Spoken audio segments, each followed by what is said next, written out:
Welcome to Thursday Thursdays at 3 p.m. Eastern Standard Time. My name is Jesse At, the host of this podcast, which is all about beverage innovation. I talk with innovation pioneers from agriculture to glass. This week, I'm speaking with Jonathan Neff, co-founder, managing owner, and master brewer of Neff Brewing, located in Tulsa, Oklahoma. Jonathan is a Nano Technologist and research scientist turned fermentation expert, in part due to his diagnosis of Celiac Disease. If you have ever heard of it or know anyone with it, it's a very painful way of life if undiagnosed. But given that was back in 2012, not too many gluten-free brews existed then, so he turned to home brewing. Jonathan has a big brain for science at the micro level, but his calling was brewing beer from the start. His first beer brewing contest wins were from regular beer he couldn't even taste. How nano times a billion awesome is that? In 2017, Jonathan founded Oklahoma's first and only dedicated gluten-free brewery and pub, and they opened a year later. I was in Tulsa last fall for a few weeks and enjoyed every bit of eating fried chicken sandwiches and fried pickles with delicious pain-free beers. Jonathan is a very impressive and brilliant guy, and I'm super excited about his future expansion, maybe making his way to Dallas soon. That's very exciting for me. And, his beers are gluten-free, yes, but they were brewed for the craft beer enthusiast, as each one is brewed for everyone.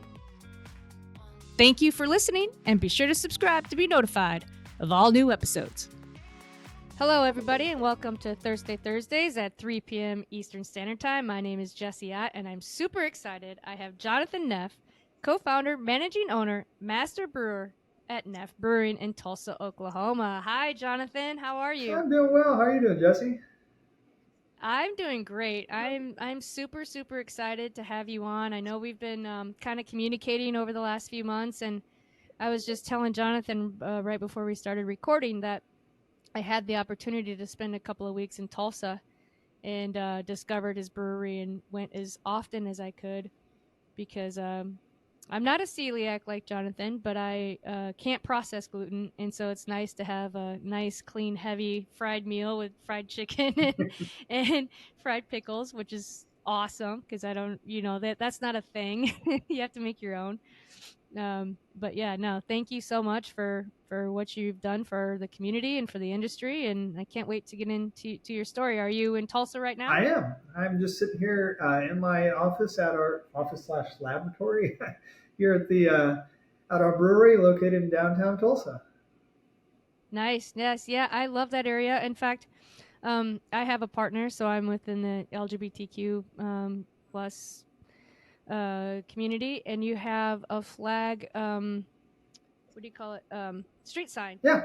right on the Yes. corner of your brewery, and so I have a picture of myself. I'll have to add it to Yeah, the we're on the corner of to the. 4th and Pride Street here in downtown Tulsa. We've got the Oklahoma Quality Center just a couple blocks away. We partner with them for events all the time. That is so cool. Yeah, that made me feel so much at home. Right. Yeah, you don't like gluten, and you're open to all kinds of people. That's awesome. Yeah. It's my kind of place. No, we try and live by our trademark phrase, brewed for everyone. We really mean it. We want everyone to feel included and safe here. So. Yeah, just out of curiosity, I don't know what the celiac or the intolerance for gluten is in Tulsa, but do you feel like for your customers, do they even know, or is that even a thing for many of them? So it's a mixed bag. We don't. If you come into our tap room, you won't really, unless you're looking for it, you're not going to find any sign of things being gluten free other than a little note in the bottom of our menu. It's not something we blast out there. We don't have big signage that says, gluten free beer. We Right. just want to make sure that everyone can come in and enjoy a good beer and a bite. Everything we do on site is dedicated gluten free, so no gluten enters the building. But a majority of people who come here actually just want to because they enjoy the atmosphere, they like the food, they enjoy the beer, or they've got a friend. More often than not, a group of 10 will come in. Maybe one of those in the group either is gluten intolerant or has celiac disease. The other nine don't really care, and they just want to come in and they want to be with their friend, so they bring them out to Neff Brewing so that everyone can enjoy a beer. So that happens quite a Yeah. bit. We have a lot of regulars here who aren't celiac, who just come here because they like the beer. Those that really need to find something gluten-free will look for us. So like on our website and our social medias, like it does say we're gluten-free, dedicated gluten-free. And so those that need it will find us pretty easily, but it's not something we really try and blast out there too much. Being in the Oklahoma area, people still kind of haven't quite caught on that gluten-free can still be really good. There were a lot of products on the market of all kinds in the past that were gluten-free that just pretty subpar. Yeah. Be that alcohol or just sliced bread. And so gluten-free kind of got a bad rap there for a while. And we're working with a lot of other gluten-free breweries around the nation to hopefully change that. Yeah, no, that I think that's great because there's obviously a lot of craft breweries, but you don't see a lot of real gluten-free like you do plus a kitchen. Mm-hmm. And a lot of breweries don't have a kitchen at all. So the fact that you kind of have both makes it a little bit more of a destination. Yeah. And talk a little bit about your building because there's some historical context to it, and it's really a beautiful building, and the design that you've created is lovely. It's really nice. Thanks. Yeah. So we moved into this space so I guess we started construction in early 2018. Before then, our landlords who owned the building they've operated a small little oil and gas company out of just a couple thousand square feet of the building. But before that, it was basically an empty box for about 50 years. Back in the 1950s and 60s, it was actually a grocery store warehouse, and there were train tracks that went right behind the building, and they had these chutes on the back wall so that they could just send pallets of cans of green beans and stuff right onto the train. That is so And cool. the floors actually we have our brew house on are like 16-inch thick concrete floors. They had to make them super heavy duty so that they could handle all the weight. But Right. Since we've occupied the building, we've got a few other tenants down in the basement with us. We occupy like the main space upstairs is about 10,000 square feet with a couple thousand square feet of outside seating. But below us, the entire footprint of the building has a really neat basement that there's a coffee shop, a yoga studio, some offices, a church operates out of there. Like we've got all kinds of things Oh, wow. going on down in the basement below us. I didn't know that. Yeah, yeah. I didn't know that because I know when you park in front, you can tell that they're bays, like where trucks would back in and Mhm. stuff. And my gym, the Hot Works, is like literally across the street, and I think that's how I originally found. I drove by, Sure. so I saw you guys there, and I was like, "This is a cool building. It looks like there's a big story around Yeah, it." yeah. So Yeah, it was really serendipitous the way we found this. Actually, a friend of my parents is a like bookkeeper, office assistant over at the oil and gas company. And when we told her, just like a friends and family get together, that like, yeah, we're looking for a building to put in a brewery. She's like, oh, I know the perfect spot. You got to come downtown. This building's huge, and we only occupy a tiny bit of it. So we came, looked at it, and we're like, oh, this is perfect. We have to be here. perfect. So, Yeah, and then you can have tenants underneath. That's awesome. So just out of curiosity, do you have any pictures of what the old grocery store looked like with the chutes dropping cans of bees into the train? So I haven't been able to find anything other than a few old photos of the very front of the building, and it's kind of funny because it was being a historic building. They wanted us like to match our signage and kind of the design of the Yeah. brewery to fit the historic design of the building. And they were saying, well, we really need you to get your logo and everything on the front of the building to match this font. And we were like zooming in, and we're like, it's not font. That's a hand painted sign. Like we can't match that.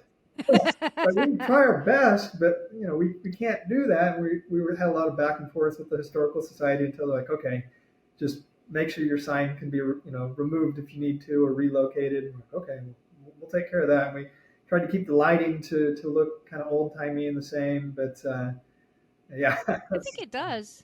Now that you say that, it does kind of have that what do you call, like a preserved look or feel to it. We're trying to Definitely. match like old 1950s Tulsa Art Deco feel. It's kind of part of our branding. We want to incorporate that into it, and And so that's kind of the look and feel of the tap room is kind of what we're going for with that. Yeah, well, you nailed it. It's pretty awesome. I loved going there. Hey. For obvious reasons. So, Jonathan, are you born and raised then in Tulsa? I am born and raised in Tulsa. I spent quite a bit of time after my undergraduate degree outside of Tulsa. I actually lived in Barcelona, Spain for about 4-ish years. Got my master's degree out there anyway. And then also spent a brief stint in Ithaca, New York for a little while when I was contemplating getting a PhD, going to school out there. And then ended up coming back to Tulsa to start the brewery. But yeah, I spent most of my life out here. What brought you to Spain? That's really cool. It's kind of funny, but I skateboard, or I still kind of do now. I'm in my mid-30s. Really? As much as I used Okay, to. that's cool. When I was younger, I did street cred right there. Some skateboarding street cred. I love it. I love it, and used to do it, 7 days a week when I was younger in my teens and early 20s. And Barcelona is kind of known as the skate capital of Europe, and it's Really? Yep, and it's kind of like the California of Europe in a lot of ways. Spain is, and it's just gorgeous there. And I wanted to learn Spanish. I'd been taking it in college. I was like, I want to go study abroad, so I did a semester abroad, and that extended out to a year abroad, and that was right when I was about to finish up my undergrad. So while I was there, I got a Spanish girlfriend, and then finished up school and immediately moved back to grad school. Stayed there for another 3 and a bit years, and then after a while, ended up coming back to Tulsa and started a different company here. But yeah. So it's always about a girl. I love that. I mean, Facebook was always about a girl, right? Yeah. So you're really into science. Yep. So tell the audience a little bit about your background, because it's super impressive. There's a lot of words on there that I don't understand, Sure. but it makes it like a beautiful background, right, for what you're doing. So I got my undergraduate degree at the University of Tulsa in chemistry, just straight chemistry. I loved being in the laboratory, working with my hands in the lab. I wasn't much of a pen and paper chemist, like doing the chemical engineering, which is much more just pen and paper work. I liked much more like working with my hands in a laboratory, mixing things, running experiments. That was just what I loved to do. And so after that, blowing things up, yeah, I mean, kind of. I like to think that there's in every chemist's life, there's always a point when they want to brew beer too. And I always kind of throughout college, really, with the idea of like, it's only not even a hop, skip, and a jump away from doing laboratory work to brewing beer, and it's fair. Brewing beer is just chemistry you can drink. I like to think of it as that. Yeah. I ended up getting my master's degree in nanotechnology, Which is? So nanotechnology is really kind of a combination of like chemistry, physics, engineering, all on the nano scale, which is 1/1 billionth of a meter. So super tiny. You're working with super tiny single molecules and things like that. And my specialty was working in alternative energies. So I did a lot of research in solar cell design to make more energy efficient solar panels. I designed basically like solar powered cotton. The idea being is like you could charge your cell phone by plugging it into your t-shirt. What? That's a thing?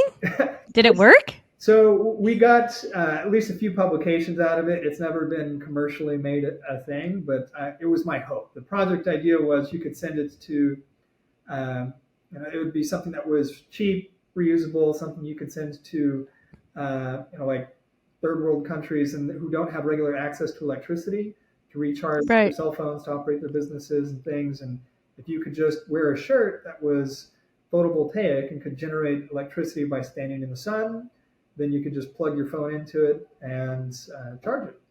And so we published a few papers, but that's about as far as it ever got. And that was just my undergrad degree, so we didn't I didn't have time to really pursue it. I was moving on to other projects. And so I did that for a long So do you have like different things built within the t-shirt or the shirt that would connect to, or was it something that you would add onto your shirt, or like what? So it was How did that? the idea was it would be a special way to produce cotton that before it's woven into the shirt, the cotton would be treated with this chemical compound that would basically connect all the fibers together. And when sunlight shined down on them, it would just generate a real small amount of electricity. It wouldn't be a lot, but it would be enough that you could charge your phone a little bit as long as you kept it plugged in your pocket all day. That is interesting. That is pretty cool. I want you to go back to that now that you got, your career set, you're ready to go. Like, I want to plug my phone into my t-shirt. That's really cool. Definitely my background was being kind of a mad scientist inventor. I love it. Inventing new things like that. That's why you're on this podcast. So that's really cool. Okay, so that was your undergrad. So in Barcelona, what did you finish your degree there basically then? Yeah, I did they call like an intensive master's program where I was doing my coursework and research at the same time. I was at school like 7 days a week, 12 hours a day. It was a lot, but Not much time for skating. not much time for skating. I got to skate, basically 1 day a week during that time. A lot more when I was studying abroad in my undergrad and taking kind of some blow-off classes while I was. That's part of the experience, right, though. Right. During the master's degree, now it was mostly schoolwork, but I was still doing research in solar cells and trying to create just really inexpensive ones that were really easily fabricated. And I did everything from the synthesis and fabrication of the materials to putting them together to making the devices and testing them. So I did a lot of experimental work there. That sounds like fun. So did you have to speak Spanish then, or did people kind of speak both? In theory, the course I was taking was supposed to be taught in English, but a lot of the professors chose to speak in Spanish. At the time, I did speak Spanish. It was okay. Also, in Barcelona, they speak another language called Catalan. And I had to learn that year because I had a couple of professors who preferred to speak that language. It's close enough that if you can kind of get the gist of it, but it was kind of. So you're taking high level, master's level classes with the language you're not familiar with. Yes. Awesome. That is impressive. It was a lot, but I survived and graduated, got good grades, and then I came back to Tulsa after a few years there, and started a company designing lithium-ion batteries. Did that with a professor from TU for a while, and then did a very brief stint at Cornell getting a PhD before I decided that owning a brewery would be a lot more fun. Well, I guess you have to pick people or science, right? Yeah. Yes. I guess with the beer, you can get both. You get the science and the people. Yeah, that was my thought. I really enjoyed the hard science aspect of it, and still might one day go back and get a PhD. I have dreams of doing that at some point, but it was right before I moved abroad for my master's degree that I got diagnosed with celiac disease and was told I couldn't drink beer anymore. And that's when so I wasn't, luckily I was in Spain. They have lots of good wine and other things. And that's really what I drank during my time out there. But I've always been a beer lover and wanted to do that, just be able to enjoy a beer with my friends. And how long did it take you to get diagnosed? I did not get properly diagnosed until I was, would have been 23. For a long time, I had been misdiagnosed with just hypoglycemia and IBS. And then it was right before I was moving to Spain for my master's degree that the Spanish government requires you to do all this medical work and get a full physical and all this before you move there. And it was during that I was diagnosed with celiac disease. Really? I wonder if you hadn't done all that, what would the outcome would have been? That's super interesting. Well, how did they find it? So there's a few various ways to do testing. One is, they can do blood work for genetic markers. They can actually do a breathalyzer test, where A breathalyzer test? yeah, Man, I had to stop eating gluten or no, I had to make myself eat gluten for a week, and then they had to yeah, do the stick whole something down my throat and endoscopy and everything. So yeah, the endoscopy. yeah, I was lucky. I didn't have to do that. They just after blood work and then doing the breathalyzer test, they're like, yeah, you show you've got every single genetic marker for having it. And when we did the breathalyzer test, your body was producing the gases, saying like, hey, your body's stressed out from eating gluten. And then it's hereditary disease. Celiac disease is. My grandmother had it. Of her 12 children, got a big family on my mom's side. Wow. 7 of them have it, and then of all of Wow. my numerous first cousins, about half of them have celiac disease, and so it was pretty obvious at that point that I had it and had it my whole life, and just had been misdiagnosed for a just a very long time. And so I went. I was having a lot of health troubles there for a while too, eating about graduate school age. I was eating a lot of pasta and pizza, and drinking beer, and was Yeah. just losing weight. Felt awful. I was sleeping way too much. Just had no energy. And as soon as I stopped eating gluten, I was able to actually gain the weight back. I had more energy. I felt better. I didn't have the brain fog. And Yeah, it's brain fog. That's bad. oh yeah, And when I was kind of going through that process at this, that that you're talking about, I read that some people were being misdiagnosed with like Alzheimer's and stuff because they couldn't remember, and because of the brain fog gets so bad, and they break out. It's really a sad thing. I'm so glad that we're in front of it now. yeah, yeah, definitely. Well, I'm glad that you're you were able to get that diagnosed at fairly young, I guess.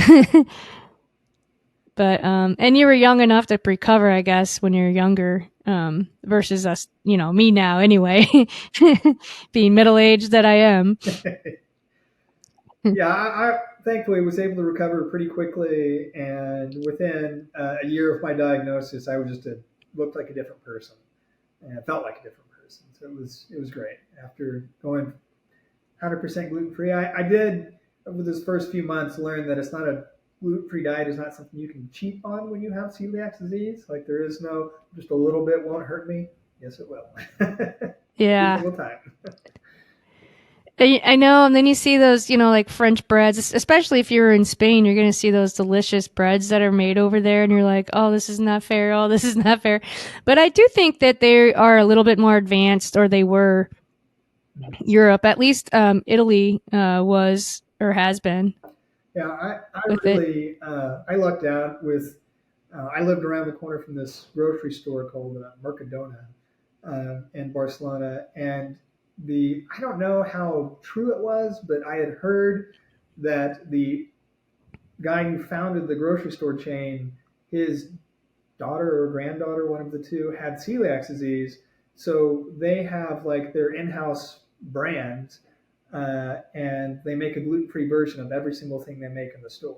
You're So kidding. like if you want to go get Oh, frozen that's awesome. pizza, then you go get their gluten-free brand frozen pizza, and they made everything, and the breads, pizza, pasta, whatever you wanted, and it was never difficult to get gluten-free food there. In fact, it was much easier there than it is back home in Tulsa.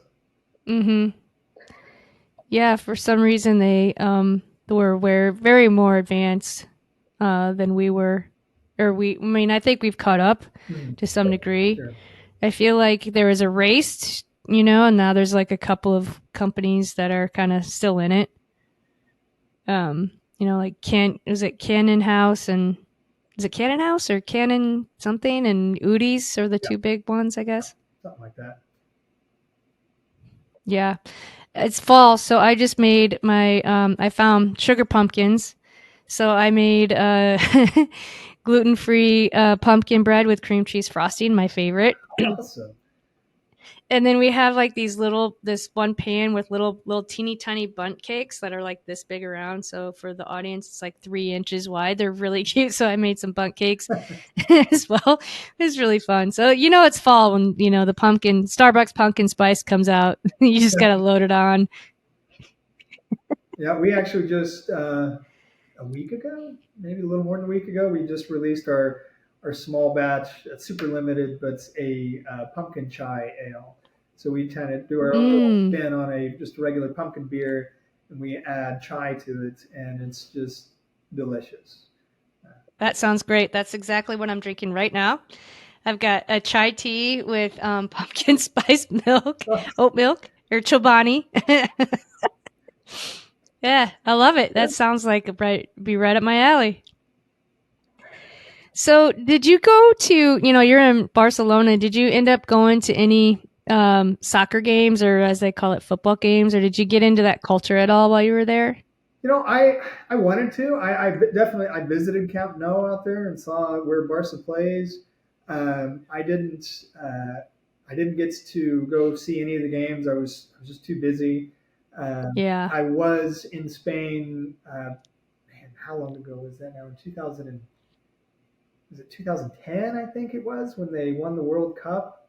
That was just ridiculous. I mean, people were out in the Yeah. streets just like flipping cars over, lighting them on fire, celebrating. It was uh, pure chaos. I remember that game. I think I was in Japan that night and watched it from one of those little tube beds. I forget what they call them, but yeah, I was like, I can't believe I'm in here in Japan watching this game. It's awesome. Yeah, I was in France during just a Euro Cup win, and it's crazy. Those people, they go nuts. It's Yes, fun. that is. I just World recently Cup is a whole new level. got more into watching soccer, football after living there, and I even picked it back up recently and play it myself on Monday nights in this little adult league we go and play in. It's a lot of fun. I'm terrible, but it gets a little bit of exercise. It's fun. Well, at least and you're around Yeah, people, just being outside and doing whatever, which is good. Yeah, I ended up getting into it a little bit over there too, but the season is so long and it just I just can't keep up with it all. yeah, But, I think it's interesting that Messi's playing here. That kind of ups anytime you get a big star to play in the MLS, it kind of gives an uptick into our league, which, I think is improving every year and which is pretty cool. definitely. I've said it on another podcast, but I think Ronaldo should ditch the UAE and come play here and get another rivalry with Yeah, that'd be the great. second win rivalry. I wouldn't be surprised if that happens in the next couple of years.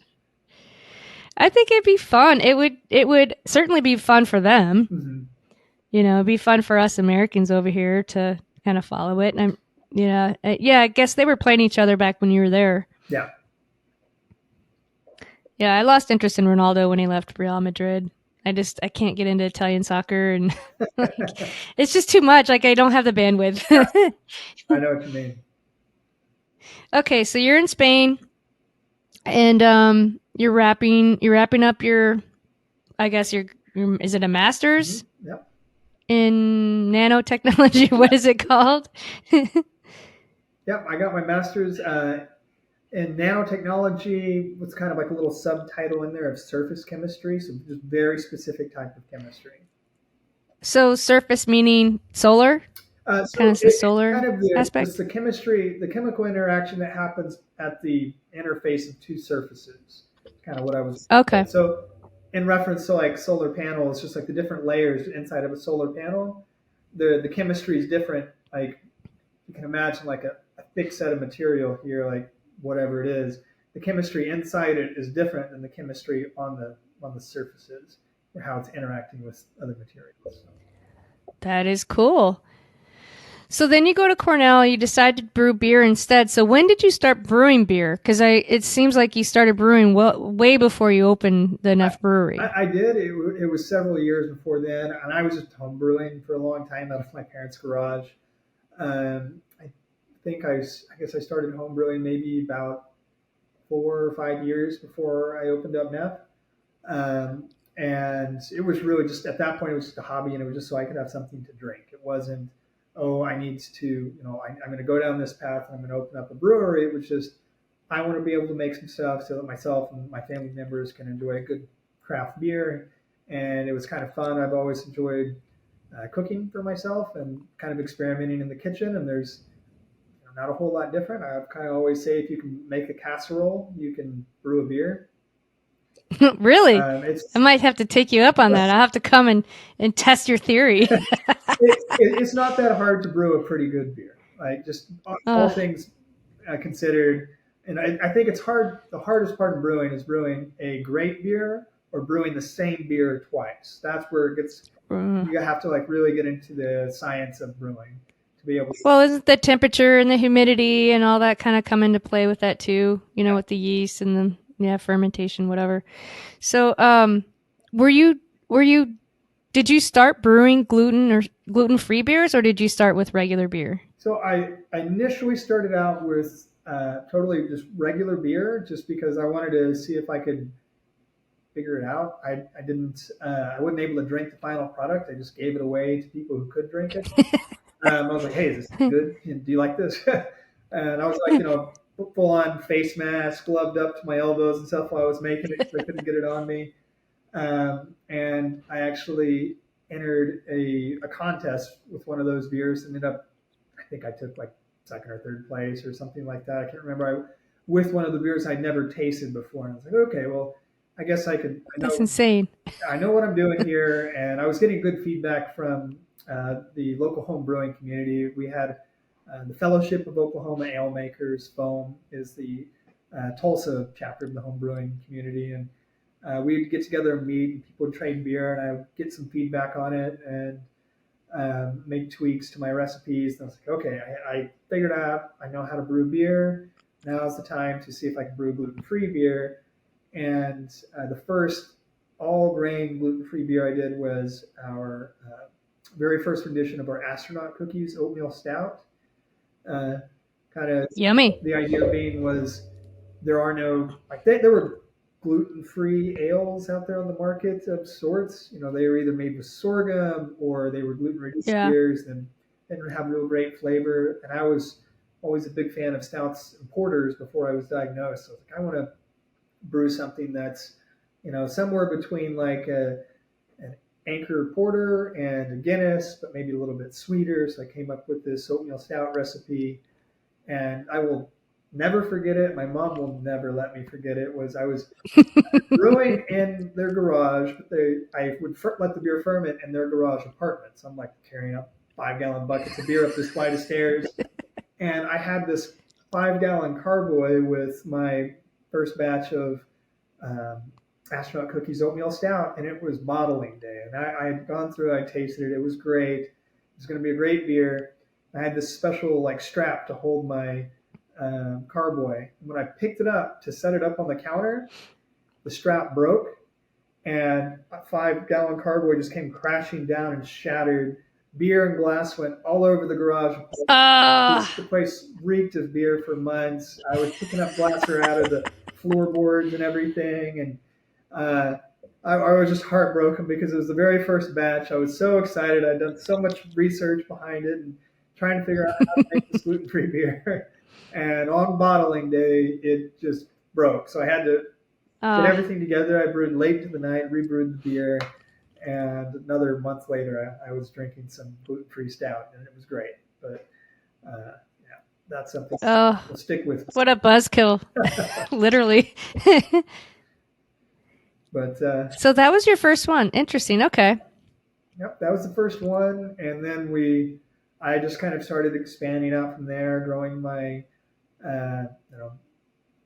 library of recipes, as it were. Home brewing, you're kind of limited by some things unless you have a lot of fancy homebrew equipment. Like at the time, it was hard for me to brew sours and lagers and things like that. And I've always enjoyed a good lager, so I wanted to be able to do that. And that was something I wasn't really able to experiment with until I got onto the professional brewing scale, just because it's a little bit easier with the pro brewing equipment, using a glycol chiller system and all that, rather than a big chest freezer to maintain beers and things like that. Yeah.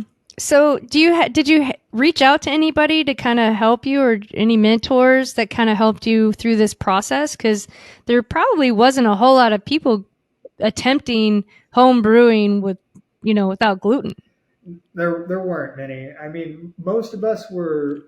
When I look back on everything, most of us were all about the same time frame, like working to develop recipes. There were a couple of groups, some out in the Seattle, Washington area, some out in California, and others out in Colorado. And there were some home brewing forums where people would talk back and forth. And I actually met my first mentor and a friend of mine, Deja. She runs Mutantis Brewing out of Portland now, but she used to be the master brewer over at Ghostfish Brewing in Seattle, Washington. And I was actually interacting with her on this, just asking a few questions and stuff back on like this homebrew forum.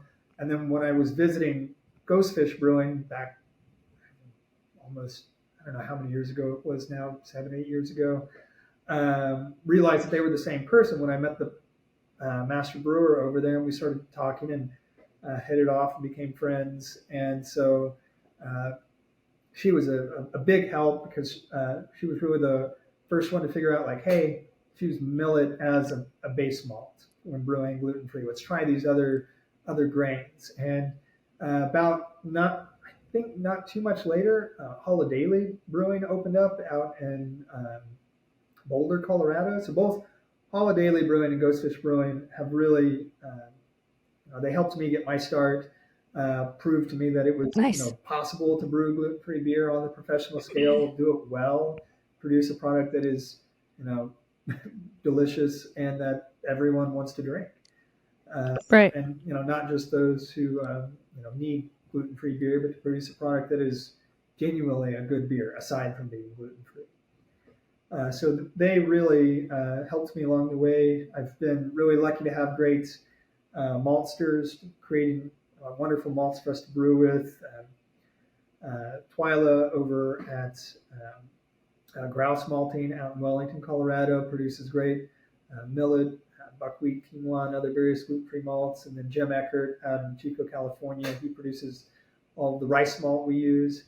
And so we've got this kind of industry-wide collaboration kind of going on. For us, it's, we're competition, but it's definitely rising tides floats all boats. We just want to make sure everyone's, able to produce quality product that is truly gluten-free, that is safe for people to enjoy, and we're all working together to kind of change that stigma of gluten-free beer being lacking something and not quite tasting as good as others, but we want to prove that we're just as good as regular beer. It's just doesn't have any gluten in it. Yeah.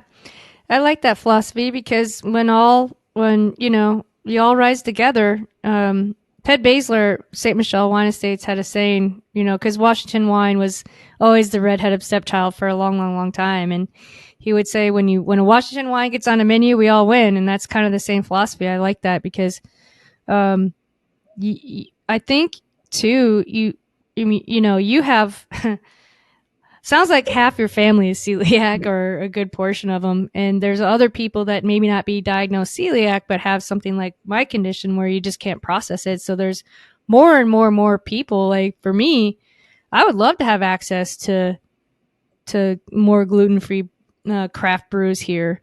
I think there's only a couple available, and they're on a national scale, but it would be nice to have, certainly more availability. So I think that's really smart, and I hope you guys can grow and scale as well.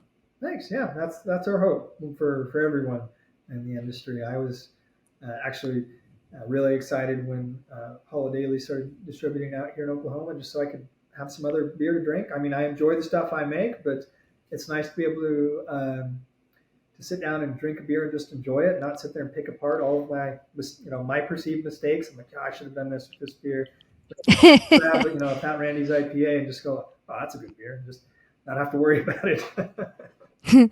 So are there certain distributors that kind of take to this beer more than others, or is it just sort of they don't really care if it's gluten-free? maybe 50-50. We've reached Okay. out to a lot of different distributors over the years. Most of the time, the biggest kind of pushback is just on our pricing, just because they think we're just trying to control the market niche and just charge what we can for it, but it's not really the case. It's very expensive to produce gluten-free beer. The malt costs a lot more to make.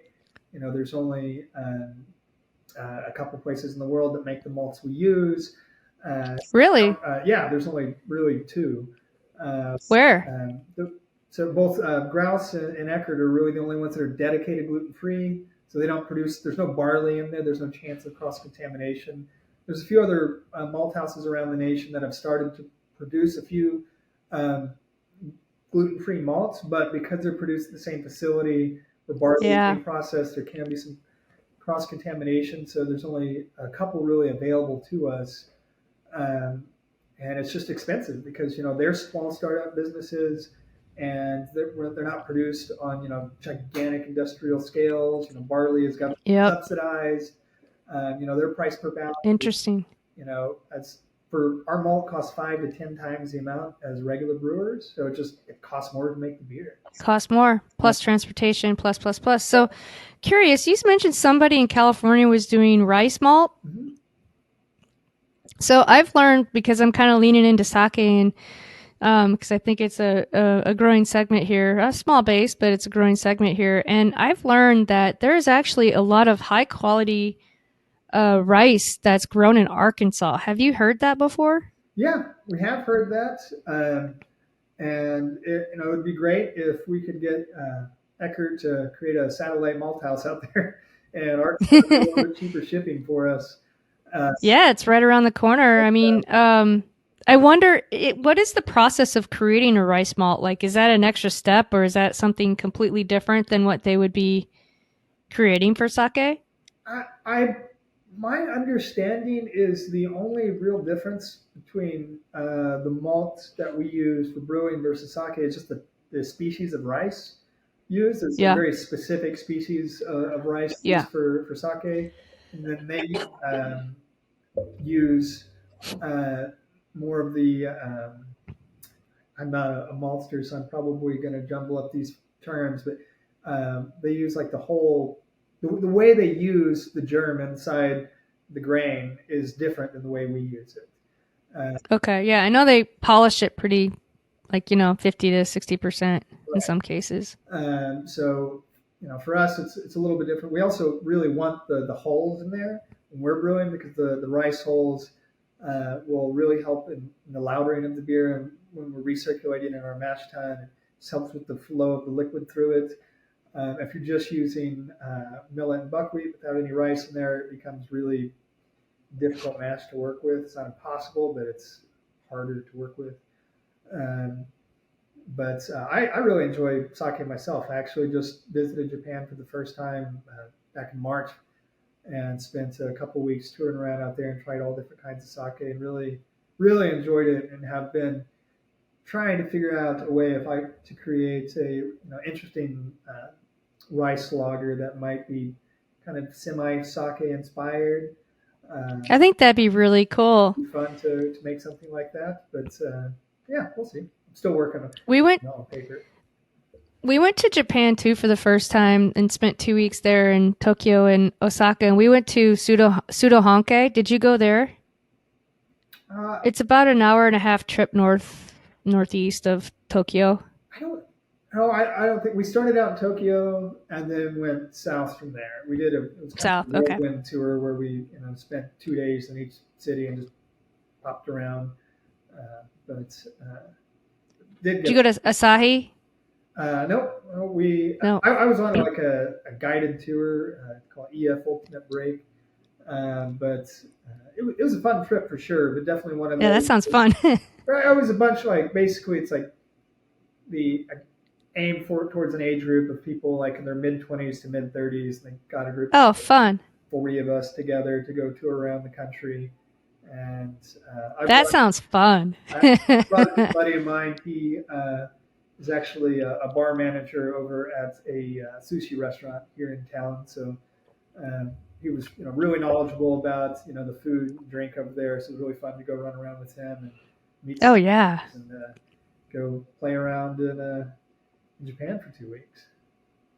Yeah, we were lucky, like you were, to have a guide because, excuse me, um, they don't speak much English there, at least in some of the places where we went. I think we could have figured it out in most cases, but at the same time, we were really lucky to have people that kind of take us around and kind of not have to have that, um, blockage, I guess, or delay.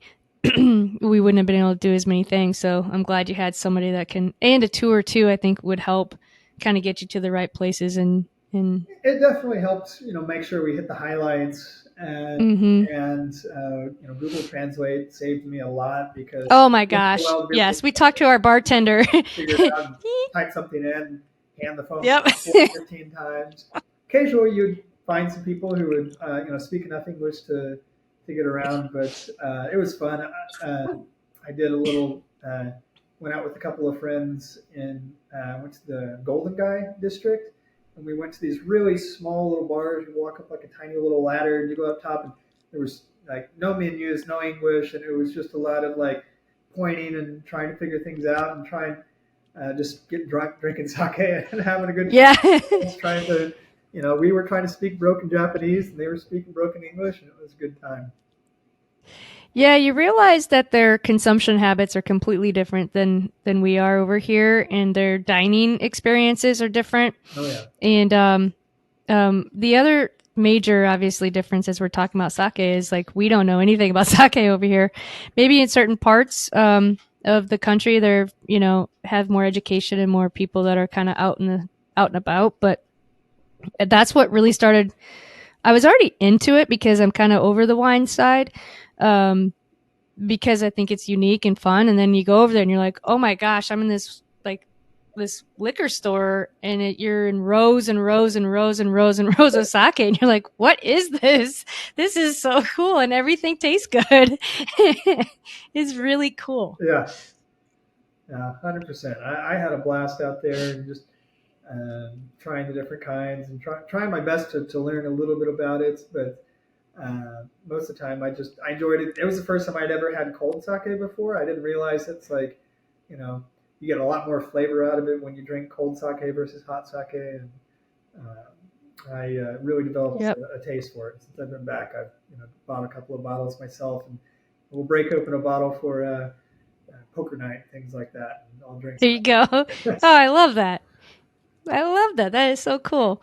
Well, I look forward to you exploring your sake beer potential. That's fun. I think there's something there. I still haven't quite figured out how I'm gonna do it. I want to really do my research in some sake and get my buddy Richard over here to kind of help guide us on some tasting of sakes and figure out what we might want this beer to taste like. But I'm excited Nice. for it. Exciting. Yeah. Innovation Yeah. at its finest, right there. So, other than the people you've already mentioned, and you mentioned like a blog or a place where people come connect together on brewing. Is there any other books or podcasts or research that you recommend that helped you kind of become a home brewer to more of a commercial brewer? Well, I mean, always start out with. It's to me, it's like the Brewing Bible is How to Brew by John Palmer, and there's a bunch of different editions out there, but he just does such a good job of describing the brewing process and understanding what's going on, and he makes it so that you can just read a couple of chapters and be brewing right away in a single day, or you can read the entire book cover to cover and really delve into the chemistry and microbiology that there is behind brewing, um, and that really helps develop a good basis. And then when going to the professional brewing level, you're looking at trying to make that transition. What I did was just I volunteered my time. I reached out to Ghost Fish Brewing and asked them. I said, hey, like I love what you guys are doing here. can I come back here in a couple of months, come back during the summer and just, donate my time for free? I'll just come work on your production floor for a few weeks and see how you guys are doing it. Um, and they said, yeah. So I just, signed a little liability agreement. Like if I dropped a keg on my foot, I wouldn't sue them. Yeah. And they just let me, be part of the team for a couple of weeks. And I did that 2 years in a row. I just went out there and brewed. I visited a lot of other breweries. It's important to know that like everyone's equipment, everyone's setup will always be a little bit different. Everyone's Right. styles and the brewing strategies and the techniques they use. There's going to be a lot of commonality there, but you kind of, depending on the building you're in, the space you're trying to fit, the styles of beer you want to do, that'll always be different. So there's quite a bit of creativity and engineering that's going to go into designing your space out. And I'd always suggest if you're totally new to the industry, like you haven't worked at a brewery before, to definitely work with either your local brewing guild or there's plenty of consulting firms out there. We've worked with First Key Consulting. They're actually I think they're based mostly out of Canada, but they do a ton of work in the U.S. And they did great work with us, helping design our space and making sure that the tank sizes and brew house size and all that was meeting our business plan and projections and all of that. But I would say for the most part, what helped me in my transition was just volunteering my time, going to a brewery and saying, "Hey, can I work with you guys for a couple of weeks?" And I just put in like going in, working 12-hour days. It felt like a vacation for me because I wasn't It was fun. having fun. I was learning. Start your day, at the brewery with the cup of coffee, end the day with the beer, and learn a whole lot in between. And so that's kind of what really helped me. I did take a week-long start your own brewery course at Siebel Institute in Chicago, which was a little bit more on the business background aspect of how much funding are you going to need for a brewery of this size on average? What are the mistakes people have made over the years? They brought in like 15 different speakers saying, when I started my brewery, I wish I had done this, or don't forget. I'm sure that was very helpful. And yeah, it definitely was definitely worth it. There's all kinds of brewing courses too. A lot of people probably who aren't limited being celiac like myself can go. They've got courses at UC Davis to learn how to brew and start a brewing business. Siebel Institute has a lot of different courses you can take, both in Chicago and out in Germany. There's plenty of brewing courses you can go do and really, learn how it's done on that scale. But I was, kind of limited by not being able to drink the product and really interact with the product on that scale when it's got gluten in it, because I'd have reactions even with just the grain dust in the air.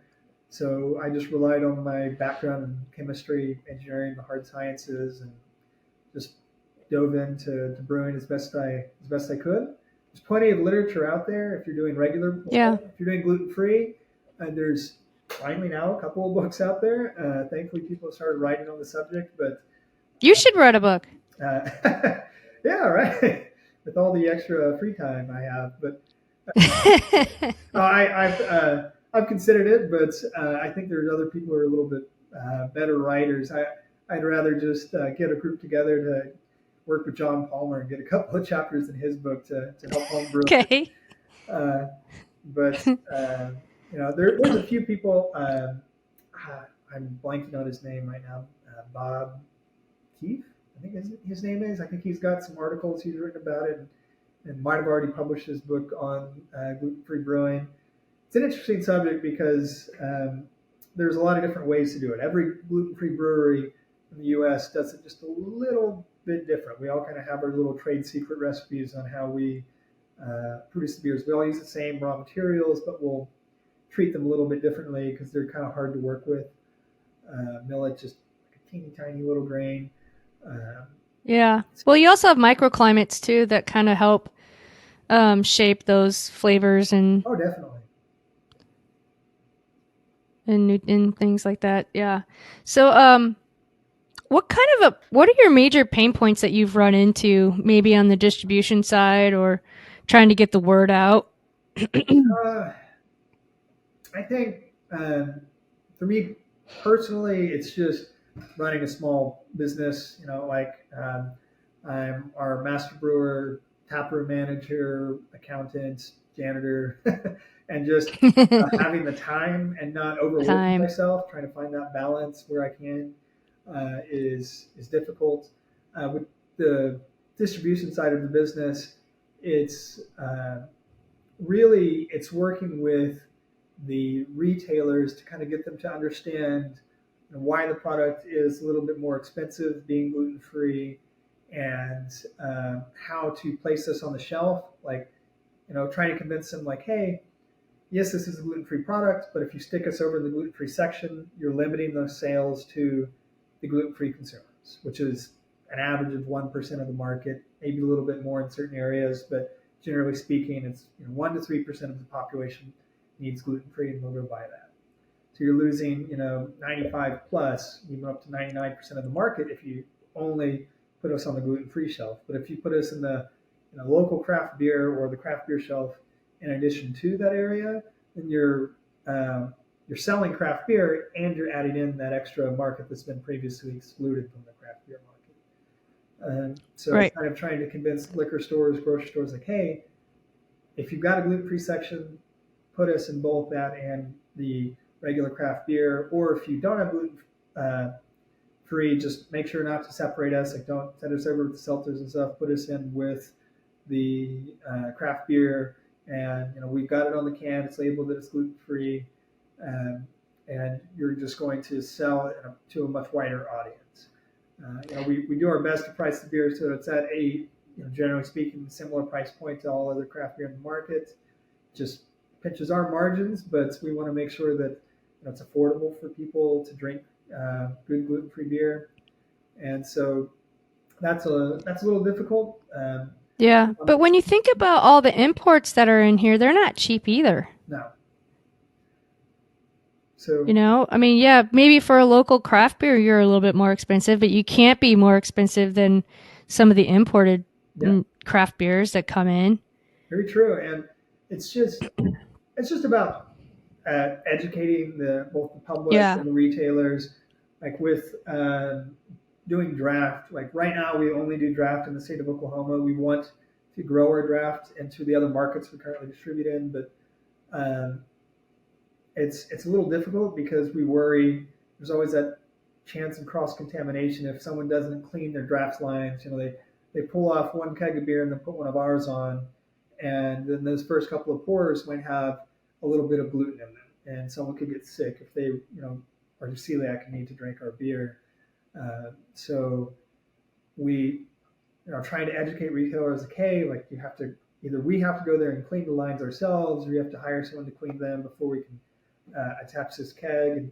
And locally here in Oklahoma, they've gotten used to it and know, like, hey, if you do Neff beer, then it's generally going to be either a dedicated tap or they'll rotate us out with ciders and different things like that, so that there's zero chance Yeah. of cross contamination. Some places will just put in a new draft line. They'll keep one aside just when it's time to attach our keg. They attach that draft line. But out of state, it's a little harder to manage. So we're still kind of trying to navigate that because our distributors really they want that draft beer. They want to get it out there in those markets, because people are more likely to try. They'll see something new, at their favorite bar or restaurant. Say, oh, I'll try a pint of that beer before they'll just go to a liquor store and grab a beer they've never tried before and grab a 4-pack or a 6-pack of it. So those draft sales really help drive the package sales, and trying to navigate that's definitely been difficult Right. for us. Yeah, I would think so too, because there's such a high level of education that has to go into everything that you're doing. You're not just another craft beer. You're more than that. Do you have shelf talkers that you encourage retailers and grocery stores to use that they can put on their shelves to kind of call that gluten free out? Because I know for coffee, for example, it's hard to find organic coffee anymore, except for Costco. at least in my experience. So when I see gluten-free, even being a gluten-free person trying to, look at the shelf, sometimes they'll have a gluten-free section, then they'll take it away. You just never really know. So do you have those call outs that kind of help draw that attention if they are in the craft section? Yeah. So we've actually just this year been really doubling down on the marketing efforts for our distributed beer. We've got all kinds of shelf talkers and posters, and we're doing an in-store tasting campaign because the best way to get your name out there is liquid to lips. Just let people try the Yep.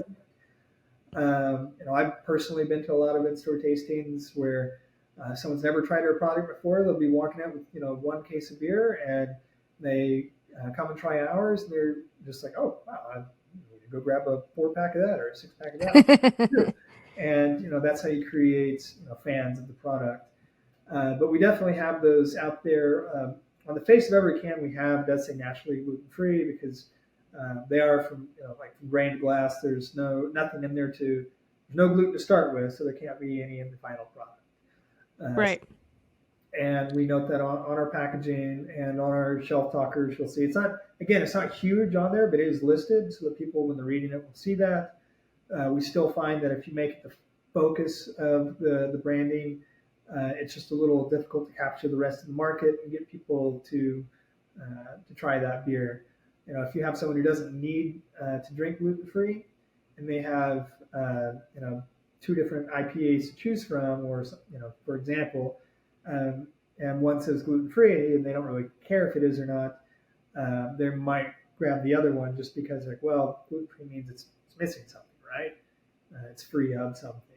And what we're trying to do is, educate the consumers. Like, yeah, it's gluten free, but so are street tacos. Those are gluten free, and everybody.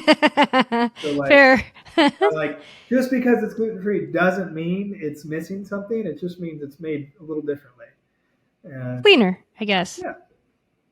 Naturally cleaner beer. So, what is your outlook?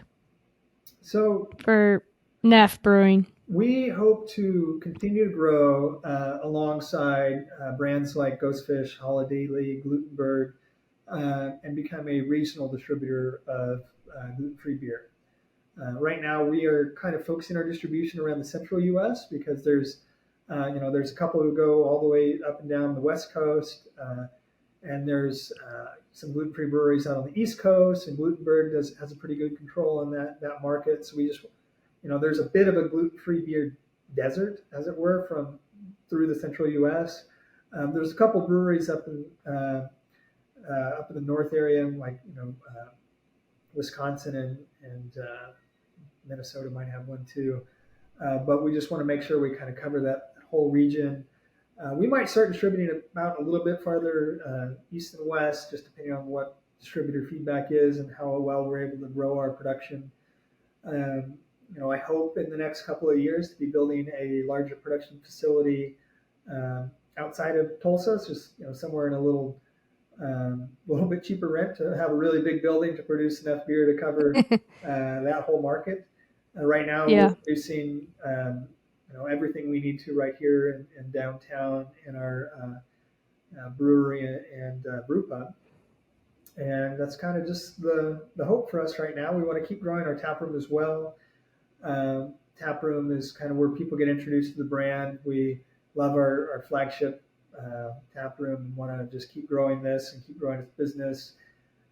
It's funny, when we first opened up, we were not really sure how big of a kitchen we really wanted to do, but we knew we wanted to be able to offer some food because it's hard to find gluten-free food, and then it's become a much larger part of our tap room than we ever thought it would be. So we're constantly trying to come up with new menu items, revamping the menu, and making sure that it's as inclusive as the spaces can be. We work with all kinds of food allergies in the tap room, and all different groups of people. We really pride ourselves in our trademark phrase "brewed for everyone," and just making sure that everyone has a seat at the craft beer table.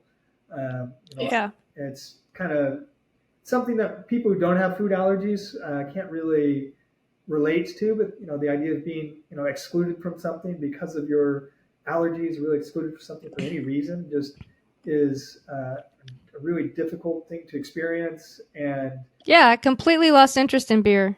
yeah, I just did.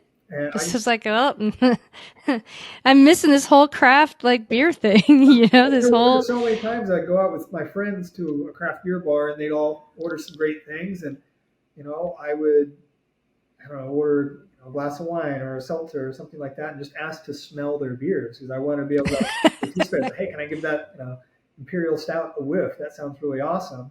But I couldn't drink any, and I was, man, Yeah. there's got to be a better way. Like I can be included. I'm sure other people feel this way too, and so we just really doubled down on that. So like we want to create a space where anyone can come in and just enjoy the craft beer experience. I really wish you were in Dallas right now because I would go have lunch there. Fried pickles, fried chicken.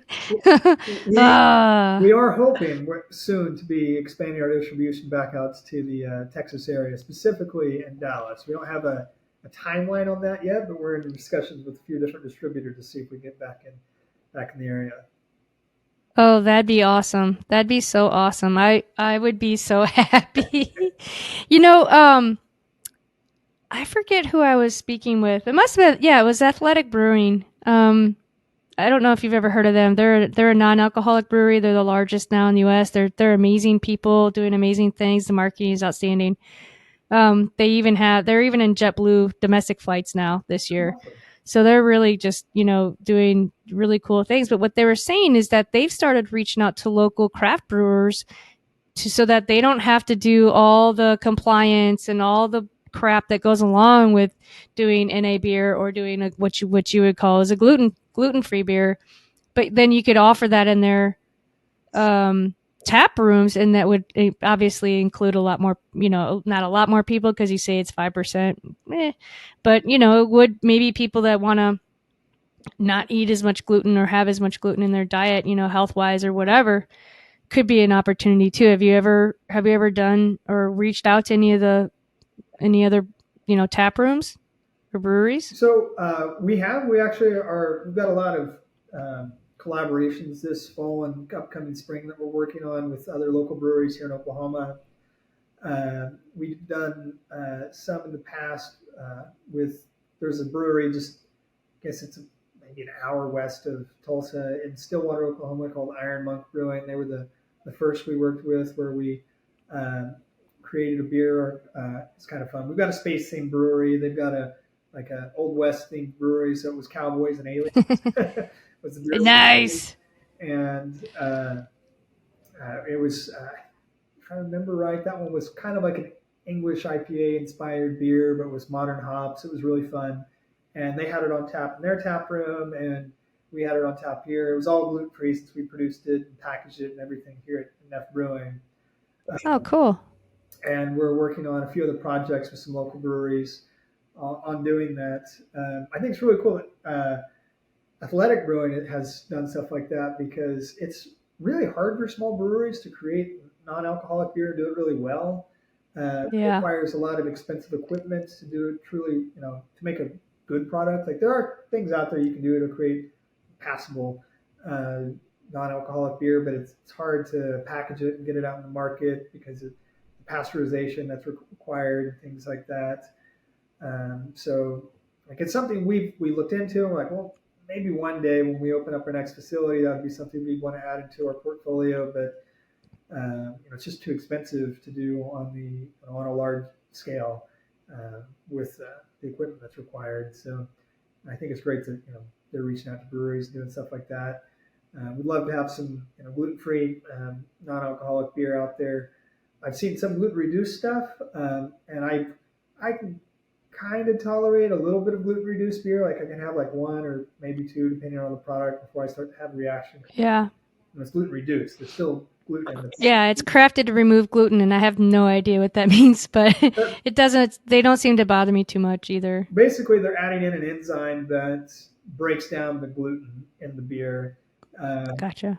to smaller parts that are easier to digest for most people. If you have celiac disease, though, in large quantities, even in broken up in smaller parts, you can still be allergic to that and still have a reaction to it. So there's one really popular brand worldwide, Estrella Daura. it's gluten reduced. They're able to say it's under 5 parts per million gluten, and it's which is farther than the required 20 parts per million to be gluten reduced. And I could have a couple of those before I start to get a bellyache and feel a little gross, but it's a pretty well crafted product, but it's just not quite there. So for me to be able to consume. For you, yeah. Maybe one day, I don't know if any of the other breweries might be working on some, and if they do, great, I'm all for it.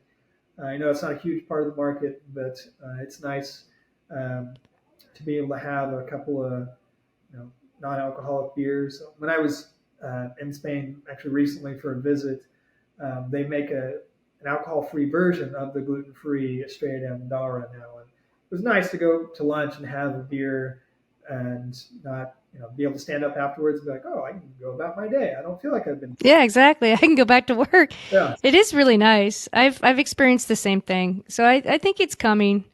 And the older we get, the harder it is too. So I think that is very attractive. Definitely. Waking up the next day, you're like, I should have had my non-alcoholic brews in between. I'm definitely going to be dealing with that this week. We've got Oktoberfest in Tulsa going on this week. Oh, fun! Last I read, I think it was like the third largest Oktoberfest in the U.S. Oh, I was there last year. It was busy. It'll be a lot of fun. We've got our beer on tap there this year. They'll be serving our Marzen Oktoberfest. And, nice. So I'll be doing that and going on Wednesday for our corporate night. So all the large corporations and various breweries go and participate on Wednesday night, and so I'll have to pace my drinking Thursday morning. When I go to the brew house at 6 a.m., I'm not hurting. You have to find. Well, it's hard to find the gluten-free, non-alcoholic, but yeah, that'll be fun. Last year it was freezing. We just froze our buns off, but it was huge. We had a good time. That's fun. I'm hoping the weather this year will be a little bit warmer. They were showing highs in the mid to high 70s and lows in the high 50s. So it should be perfect Oktoberfest weather. Yeah, exactly. So, Jonathan, what do you do when you're not working? What do you do for fun? I mean, you say we play soccer on Monday nights, and you're still kind of skateboarding. You're still skating? A little bit. Maybe a couple of days a month. It's not. I just have to be really careful. Like my brewery investors would get a little upset if I fell and broke my arm. Yeah, broken arm. What were you doing? Oh, I was out at the skate park. I play a lot of disc golf on the weekends. It's a lot lower impact than skateboarding. That's a lot of fun. Yeah. And I also study and teach Kung Fu twice a week. That's a lot of fun. No way. I've studied it for, I think I started back in 2009. I had done like Taekwondo as a kid. My dad is like I want to say he just got his 6th degree black belt in Taekwondo. So it's just been in my family for a long time. He's got me started young, and I picked it back up in my 20s, and I've been doing Kung Fu since. So I teach Wing Chun Kung Fu and study various styles at this school here in Tulsa. Mostly I'm studying there, but whenever new students join, I'll teach them a few basic forms, and it's a lot of fun. And I try and do that at least twice a week. Nice. Okay. So you can rest your science brain. Right. That's awesome. Well, I love that. Yeah, my cousins all learned how to play or learned karate of some form. Mm-hmm. And my cousin was very athletic, and he wasn't a sports guy, but he was very athletic, and he did very well in karate. And he was telling me that in Iowa, they have to register your hands as a weapon. Does that sound? Yeah, I know that here in Oklahoma, I think it's still true, was after you've had X amount of training, it's like a couple of years, like if you reach black belt or something like that, various martial arts styles, and then you get in a fist fight at the bar, you have then assaulted someone with a deadly weapon. Your fists are considered deadly weapons. And so you have to be really careful about those things. Thankfully, I've never had any issues like that. I really just game and get some exercise, work on my flexibility so that my old knees and back don't get all stove up when I'm standing on the brew house. No, that's great. It's a great form of exercise. You're right. Even the warm-ups are hard. That's good. Yeah. Yeah. Excellent. Well, Jonathan, this has been awesome. Yeah, it's been. I am your number one fan over here in Dallas, Texas. If there's anything I can do to help you, let me know. I'm super, super fan of you and what you guys are doing. So please reach out if there's anything, Awesome. I appreciate I could do whatever tools I've got. I'm happy to help. Great. Awesome. Well, I know that you have a new brewer there that you need to go and connect with here. So see how he's doing. But yeah. Yeah. Awesome. Well, thank you so much. Thank you so much for joining me, and I appreciate your time. Yeah, this is great. Thank you. Yeah. Okay. Bye-bye. Cheers. Bye-bye. Next Thursday, I'm speaking with John King, co-founder and owner of the Original Pickle Shot. John's journey started out as an athlete, coach, and fitness guru. He was in the right place at the right time and is now a very successful entrepreneur and beverage innovator. Originally from Pennsylvania, he moved to Ocean City, Maryland upon graduating college and found his way in the restaurant industry, which led him to this venture. It all started with the popularity of pickle shots at Pickles Pub 20 years ago. John and team say it was invented before the pickleback, a whiskey shot, followed by pickle juice. These innovative pickle shots were so popular, staff had to recruit leftover pickle juice from restaurants all around town in Ocean City, Maryland. By popular, I mean making 100,000 pickle shots a year by themselves at the bar. Crazy! Realizing they had an opportunity, they packaged their first run in 2018 and sold it only in Ocean City, Maryland. They've worked hard over the last few years and are currently in 24 states, not including Texas or California, which could mean a ton of volume for this brand. John and team have created such a demand for this brand, expansion is currently on hold while they ramp up for additional production in 2024. As an outsider to our industry, John had to learn the business from the ground up. No easy task, but his endurance, determination, and vision of this tasty delight has paid off tremendously. With his strong partnership with Brazen Imports, with the best of the best industry veterans, Laura B. Craft and Lauren Ward, there is no limit to what this brand will do. This is certainly a brand to watch in 2024. Tune in next Thursday and have a great week. This week's episode was produced by Fedora J Productions.